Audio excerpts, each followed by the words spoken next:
India आगे बढ़ रहा है कई क्षेत्रों में। जी सर, मैं आपको रोक रही हूँ। ये तस्वीरें आ गई हैं राष्ट्रपति जो बाइडेन की और उनके साथ अमेरिका की फर्स्ट लेडी जिल बाइडेन की, जो देखिए बिल्कुल तैयार है। प्रधानमंत्री नरेंद्र मोदी का इंतजार करें, बस किसी भी समय प्रधानमंत्री स्टेट डिनर के लिए पहुंचने वाले हैं। और बैंड की धुन और ये गाड़ी प्रधानमंत्री नरेंद्र मोदी की पहुंच चुकी है और प्रधानमंत्री नरेंद्र मोदी खास मेहमान हैं, स्टेट गेस्ट हैं, अमेरिका के दुनिया के सबसे सुपर पावर मुल्क के। और ये देखिए प्रधानमंत्री की अपीयरेंस, गाड़ी से बाहर आए और प्रधानमंत्री के वेलकम के लिए जो बाइडेन और उनकी पत्नी जिल बाइडेन हाथ मिलाते हुए दोनों से। और कल प्राइवेट डिनर था और ये स्टेट डिनर।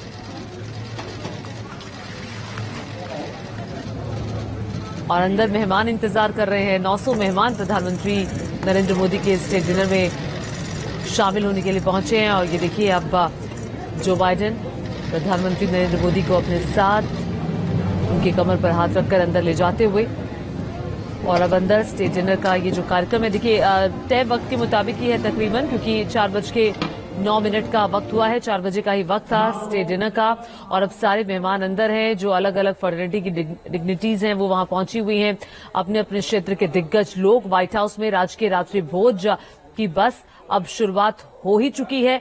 प्रधानमंत्री नरेंद्र मोदी पहुंच चुके हैं और अंदर पहुंचे मेहमानों से प्रधानमंत्री की मुलाकात होगी, उनसे बातचीत करेंगे। और खुशनुमा माहौल, चूंकि लगातार हम आपको दिखा भी रहे हैं कि अब जब अंदर प्रधानमंत्री नरेंद्र मोदी हैं तो इस राजकीय रात्रि भोज में क्या कुछ रहने वाला है, क्या सर्व किया जाएगा प्रधानमंत्री नरेंद्र मोदी को बाकायदा, उसके लिए जिल बाइडेन की तरफ से कल पूरी जानकारी भी दी थी। उसमें कहा गया था नीटा कर्टिस, जो कि वेगन शेफ है, उनको ये पूरी जिम्मेदारी मिली है, जो व्हाइट हाउस के एग्जीक्यूटिव शेफ के साथ मिलकर आज के स्टेट डिनर की तैयारी करेंगी और तैयारी जिन्होंने की है। और देखिए पीएम की खिदमत के लिए यूएस कोई कोर कमी नहीं छोड़ना चाहता, पूरे पलक पावड़े बिछाकर इंतजार तो किया ही जा रहा था। और अब जो स्टेट डिनर जिसका इंतजार सभी को था, वो स्टेट डिनर के लिए प्रधानमंत्री नरेंद्र मोदी पहुंच चुके हैं। और ये तस्वीर आप देख रहे हैं, अब से चंद लम्हों पहले की तस्वीरें हैं जब प्रधानमंत्री नरेंद्र मोदी स्टेट डिनर के लिए पहुंचे। और Jill Biden, Joe Biden America के राष्ट्रपति और अमेरिका की फर्स्ट लेडी जिल बाइडेन बाहर इंतजार कर रहे थे प्रधानमंत्री के पहुंचने का। और प्रधानमंत्री को लेकर के वो लोग अंदर गए और अब अंदर प्रधानमंत्री नरेंद्र मोदी वहां पहुंचे मेहमानों से मुलाकात करे होंगे। हमारे साथ हमारे सहयोगी राहुल डबास भी लगातार बने हुए हैं। राहुल, चूंकि प्रधानमंत्री पहुंच चुके हैं, अब वो अंदर व्हाइट हाउस में हैं, प्रधानमंत्री के आने का इंतजार बाकायदा जो बाइडेन जिल बाइडेन की तरफ से किया जा रहा था। और अब अंदर पहुंचे जो 900 मेहमान हैं उनसे पीएम की मुलाकात। और आज की शाम जो है वो वाकई में भारत के लिए, भारत और अमेरिका संबंधों के लिए, आने वाले वक्त के लिए, दोनों देशों के लिए बहुत बेहतर रहने वाली है। निश्चित तौर से ज्योति, कल हम जिस तरीके से देख रहे थे कि प्राइवेट डिनर था और अब स्टेट डिनर है, यानी राजकीय अतिथि का राजकीय भोज।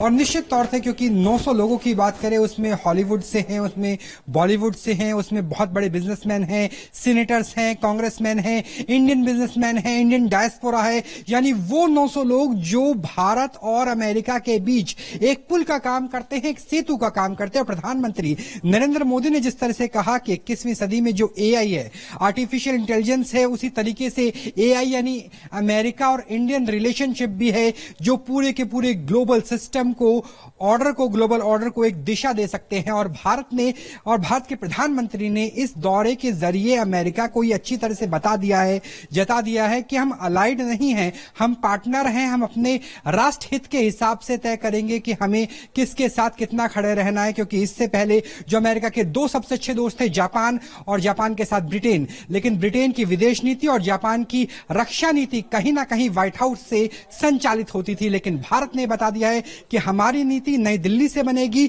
हमारे दोस्त हैं, चाहे वो मॉस्को में बैठे हो, चाहे वॉशिंगटन डीसी में बैठे हो। और जिस तरीके से भाषण हुआ कांग्रेस के अंदर और लगभग 79 बार तालियां बजी, स्टैंडिंग ओवेशन हुआ, उससे यह साफ हो जाता है कि प्रधानमंत्री नरेंद्र मोदी की जो इमेज, जो उनका ऑरा भारत के अंदर है, वही ग्लोबल पूरी दुनिया दुनिया में है और इसीलिए भारत को विश्व गुरु कहा जाता है। और भारत की विदेश नीति बीते 9 सालों में काफी हद तक डिफाइन हुई है, काफी हद तक बदली है। कौटिल्य के अर्थशास्त्र का एक चैप्टर है मंडल, और मंडल में कहा जाता है कि 4 तरह के मुल्क होते हैं: अरी, शत्रु, उदासीन और तटस्थ। यानी आपके दुश्मन कौन है, आपके दोस्त कौन है, और जो उदासीन है, जिन्हें किसी से कोई मतलब नहीं है, या जो न्यूट्रल है, तटस्थ है। इससे पहले भारत जब नॉन अलाइड मूवमेंट यानी नैम में हुआ करता था तो वो उदासीन था, उसे वर्ल्ड पॉलिटिक्स से मतलब नहीं था। लेकिन अब भारत तटस्थ है, उदासीन नहीं है। यानी हम एक्टिव वर्ल्ड पॉलिटिक्स के एपी सेंटर में रहेंगे, और ना सिर्फ एपी सेंटर में रहेंगे बल्कि उसकी दिशा और दशा को भी तय करेंगे। जब रशिया और यूक्रेन का ये युद्ध शुरू हुआ था, उसके बाद से ही अमेरिका लगातार ये चाह रहा था कि भारत कुछ कहे,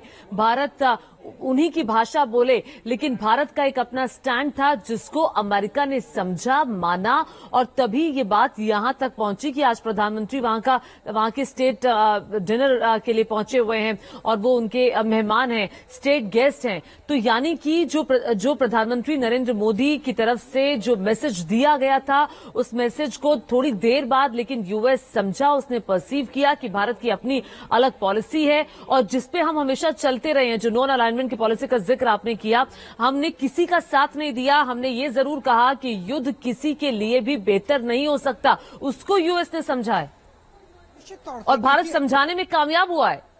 निश्चित तौर से ज्योति, क्योंकि जिस तरीके से अब लगभग 1.5 साल के बाद, क्योंकि 24 फरवरी 2022 जब युद्ध की शुरुआत हुई थी, उसके 1.5 साल के बाद अब अमेरिकन मीडिया, वर्ल्ड मीडिया भी भारत के स्टैंड को समझ रहा है। क्योंकि इससे पहले इराक पे सैंक्शन लगे थे, लेकिन इराक का जो पर डे क्रूड ऑयल दिया जाता है वो 3 मिलियन बैरल पर डे के हिसाब से दिया जाता है, जबकि भारत की खपत 5 मिलियन बैरल है। लेकिन अगर रशिया की बात करें वो 9 बिलियन बैरल है। यानी भारत अगर रशिया से इंपोर्ट नहीं करता तो पूरी की पूरी दुनिया, पूरी विश्व बिरादरी एक इकोनॉमिक डिप्रेशन की तरफ चली जाती, महामंदी की तरफ चली जाती। यानी भारत तटस्थ रहा, इससे पूरे दुनिया एक महामंदी से बची है, क्योंकि कोविड के दौर में वैसे ही अर्थव्यवस्थाएं काफी लड़खड़ाती हुई नजर आती थी।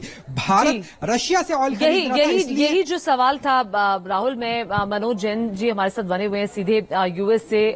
मनोज जी, मजबूत भारत, अभी भारत की स्थिति बहुत मजबूत है, भारत का जो स्टैंड है भारत बता रहा है, अमेरिका समझ रहा है, किसी दबाव में नहीं आ रहा, क्योंकि यूएस की तरफ से भी ये एक संकेत गया था, कहा जा रहा था कि भारत को नहीं लेना चाहिए ऑयल, रूस के साथ रिलेशनशिप को कम करना चाहिए और वो बिजनेस उतना नहीं होना चाहिए। लेकिन भारत किसी दबाव में नहीं आया, भारत की जो पॉलिसी थी भारत उस पर आगे बढ़ा और इस बात को एक्सेप्ट किया अमेरिका ने, तभी आज स्टेट मेहमान है प्रधानमंत्री नरेंद्र मोदी। और ये मजबूत भारत को देखकर कैसा लगता है? क्योंकि सर आप बहुत वक्त से अमेरिका में रह रहे हैं, एक बार स्थिति कुछ और थी और बदले वक्त के साथ भारत भी बदला और स्थिति मजबूत हुई। एब्सोल्युटली, तो आपने जो बोला ये सच बात है that India has developed an independent perspective, independent view, और ये जो independent path जो इंडिया ने लिया है, it has been well recognized। वो सब यूएस ने रिकॉग्नाइज कर लिया, अच्छा था, और रशिया ने भी रिकॉग्नाइज करा, और यही चीज इंडिया को आगे बढ़ानी है। And I think this is good for both India and also America, because it gives the lead way for negotiating with Russia. जी, जय भंडारी जी, आपको क्या लगता है कि जो अमेरिका का पर्सपेक्टिव भारत के लिए बदला और जो झुकाव अमेरिका का भारत की तरफ हुआ, उसके पीछे की बड़ी वजह पिछले कई सालों में क्या रही? मैं समझता हूं कि अमेरिका ने कई बार कोशिशें की कि वो इंडिया पर प्रेशर बनाए, और उन्होंने देखा कि इंडिया प्रेशर में आने वाला नहीं है। और बाद में जब उन्हें चाइना की तरफ से कुछ परेशानी खड़ी हुई और उन्हें लगा, तो उन्होंने सोचा कि अब हम उस बात को नहीं कर सकते कि इंडिया को अपने मनमानी हिसाब से चलाएं। इंडिया अब अपने आप में काफी सक्षम है और इंडिया बगैर अमेरिका के रह सकता है, ये बात उन्होंने महसूस की। इसलिए उन्होंने फिर दोस्ती का हाथ बढ़ाया और अब वो समानता की ओर बढ़ रहे हैं। जी, आप समानता की ओर बढ़ रहे हैं, तो ये समानता मनोज जैन जी आपको भी दिखाई देती है?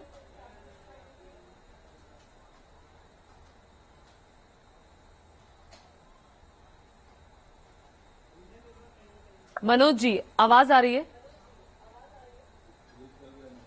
ठीक है, तो